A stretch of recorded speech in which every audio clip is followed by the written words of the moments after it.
Siamo con l'avvocato Enrico Quattrocchi. Ecco, come vede questo avvio di 2020, Agrigento 2020, questo nuovo anno, cosa vede per la città? Ecco, che futuro immagina? Ma il futuro che si immagina è un futuro di stand, di sacrifici che bisogna fare e di coraggio che bisogna raccogliere, partendo dalle esortazioni del Presidente della Repubblica ad essere ottimisti e comunque a non rassegnarsi a una situazione di difficoltà enorme. C'è una crisi economica che nel meridione specialmente è da 20 anni che non si riesce a sottrarsi, a riprendersi, perché non c'è nessuna ripresa economica, c'è anzi una moria di aziende, di imprese, di attività, e tutto questo si traduce in disoccupazione, si traduce anche in disagio, si traduce anche in reazione e in rabbia, e questa rabbia porta anche a scelte politiche sbagliate, perché non abbiamo saputo organizzare una protesta, non abbiamo saputo organizzare un'azione di rilancio e di rivendicazione del meridione, delle condizioni meridionali del meridione, e quindi stiamo pagando lo scotto di un abbandono del meridione da parte del nord e da parte dello Stato, ma anche da parte nostra, con la nostra eccessiva rassegnazione, una rassegnazione che non può continuare, e quindi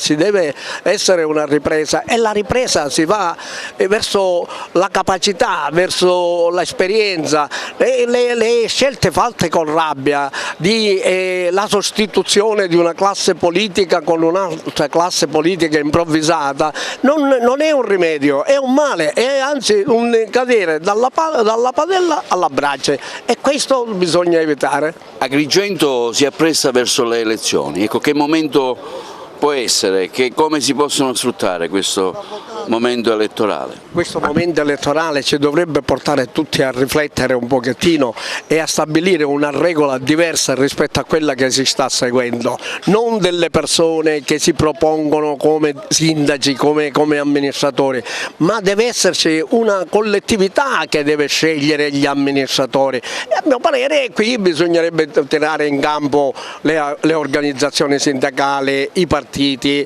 quello che rimane dei partiti, le professioni, per vedere di fare scelte attorno a dei temi.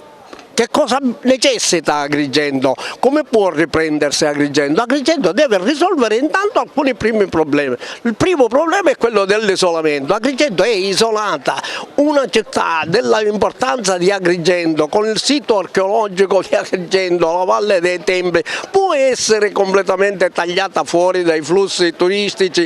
Se rimane così tagliata fuori completamente senza le strutture viarie necessarie, lasciamo stare il sogno dell'aeroporto, non c'è l'aeroporto, ma almeno che ci siano le strade, almeno che ci siano i collegamenti rapidi, ferroviari e tutto il resto, ma queste cose se non le rivendichiamo noi, io non ho visto fare un solo giorno di sciopero, un solo giorno di protesta, ma non solo, ma neanche i consigli comunali hanno mai votato un solo ordine del giorno di protesta, perché c'è questo isolamento e questa situazione di strozzatura dell'economia agrigentina.